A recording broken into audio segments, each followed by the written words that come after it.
வணக்கம் மக்களே. இன்றைக்கி நம்ம என்ன பார்க்க போகிறோம் அப்படின்னா, வெந்தயக்கீரை புலவு எப்படி செய்யலாம் அப்படின்னு தான் பார்க்க போகிறோம். அதுக்கு தேவையான பொருள் வந்து பார்த்தீங்கன்னா, ஒரு 50 கிராம் வெள்ளை பட்டாணி. வணக்கம் மக்களே. இப்போ வந்து நம்ம எதெல்லாம் இது பண்ண போகிறோம்னா, இப்போ இதெல்லாம் நம்ம வறுக்க போகிறோம்.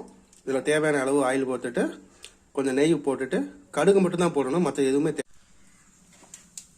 கடுகு நல்லா வெடித்த பின்னாடி வெங்காயம் தக்காளியும் ஆட் பண்ணணும்.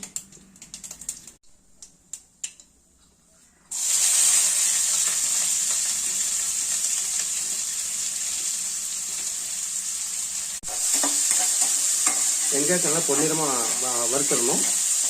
பொன்னிறமான பின்னாடி தக்காளியை வெட்டி வச்ச தக்காளி இதில் ஆட் பண்ணணும்.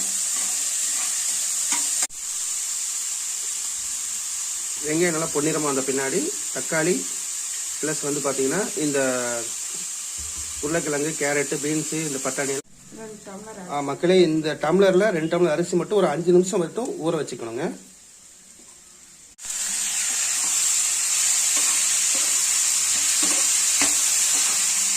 வெங்காயம் நல்லா பொன்னிறமாக வந்துருச்சு. ஸோ அடுத்தது தக்காளி நம்ம ஆட் பண்ணிட்டோம்.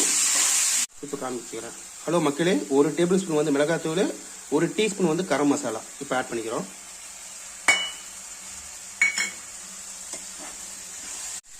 சிறிதளவு மஞ்சத்தூளையும் கொஞ்சம் ஆட் பண்ணிக்கோங்க. இப்போ வெட்டி வச்ச உருளைக்கிழங்கு, பீன்ஸு, கேரட்டை வந்து நம்ம இதில் ஆட் பண்ணிக்கிறோங்க. இதை ஆட் பண்ணி நல்லா நல்லா வணக்கின பின்னாடி அப்புறம் இந்த 50 கிராம் சுண்டலையும் சேர்த்து வணக்கிடணும். கடைசியாக வெந்தயக்கீரை ஆட் பண்ணிக்கணுங்க. ஆட் பண்ணிட்டு நல்லா வணக்கிடணுங்க.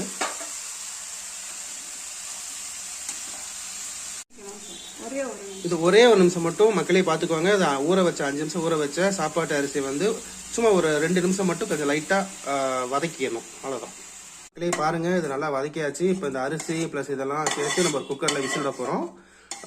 இந்த டம்ளரில் வந்து பார்த்தீங்கன்னா நான் 2 டம்ளர் அரிசிக்கு 6 டம்ளர் தண்ணி எடுத்துக்கிட்டேங்க.